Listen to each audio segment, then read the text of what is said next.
Hi, my name is Jan Blake, and I am the chair of the Robinson Subcommittee of the College Historical Society, in short, the Hist.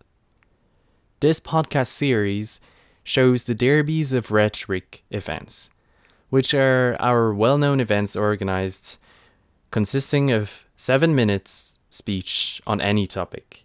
Previous speeches have ranged from Gaeilge and Trinity to American muscle cars, so there's sure to be something for everyone. Enjoy listening. Hi everyone, my name is Elias, and at this time of the year, I'm sure many students at Trinity will be looking to join a society. And they're in luck, because I have golden rules to share with you today on how best to select a society.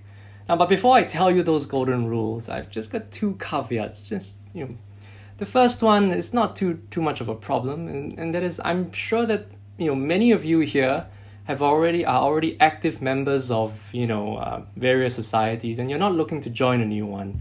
But that's okay, because I know that you're a bunch of generous people and you're gonna share this advice with your young, earnest, doe-eyed friends just about to begin their college experience. So that's not too big of a problem.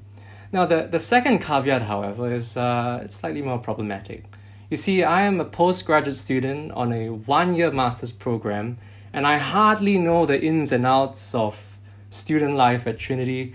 Nevertheless, cluelessness has not stopped many men from making speeches, so I shall continue. Are you ready? The first golden rule, the most important thing you need to know if you forget everything else in this speech, is to join the Hist. I repeat, the first golden rule is to join the Hist. That's right. And now, having pandered to my audience, which I hear sometimes works, sometimes does not, I'm emboldened to share with you the second golden rule, which is slightly trickier as it happens, and it requires a little bit of context. So you see, at this time last year, I was a student at a university, a final year undergraduate student at a university in London. And most of my friends at that point in time had been the people that I was living with in the halls.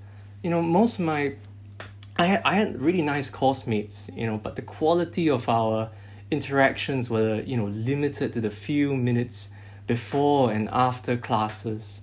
And so I felt a very personal sense of failure, having been in my final year and not really having found a society that I could call home, or where I felt a sense of belonging.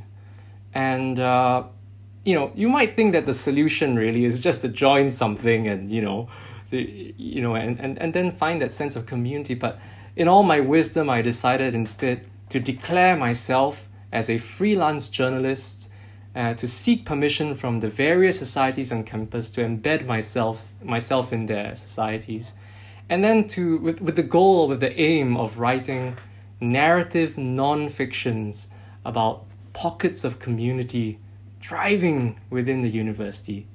Or at least that was the idea. So having found my excuse to lurk around other people I didn't know, or who didn't know me, I thought I'd quickly get to work. And my first article that I wrote was about the Bhangra Dance Society. So before the event I was about to cover, I decided to do a bit of research.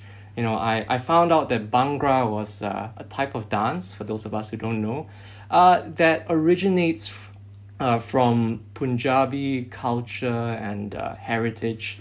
I watched some videos on Facebook and Instagram that the society put up. These were videos of them competing at various competitions, and it's not quite the same as Bollywood dance, but it's just as lively. The music's incredibly catchy, and it's really entertaining and impressive. So when I got to the dance studio, I still remember it was lit in a harsh glare. Voices were clamoring inside, and I felt a bit unsettled, so I thought I'd quickly introduce myself to some of them. And little did I know that actually many of them had no Bhangra dance experience, and many more didn't have any dance experience whatsoever. And it was at this point when our instructor, the most experienced guy, came into the room. He had this, big and gregarious presence that filled the space. And at first, it started out really easy. He just made, a few introductions, and he told us, some points about your posture, and, he introduced some footwork. But then it got much more complicated. There were hand movements that had to be coordinated with the leg movements, and then you'd be on one side and you switch to another side, and then you alternate between hands and legs, and it got faster and faster. And by that point in time, many people couldn't keep up, and so we had a water break.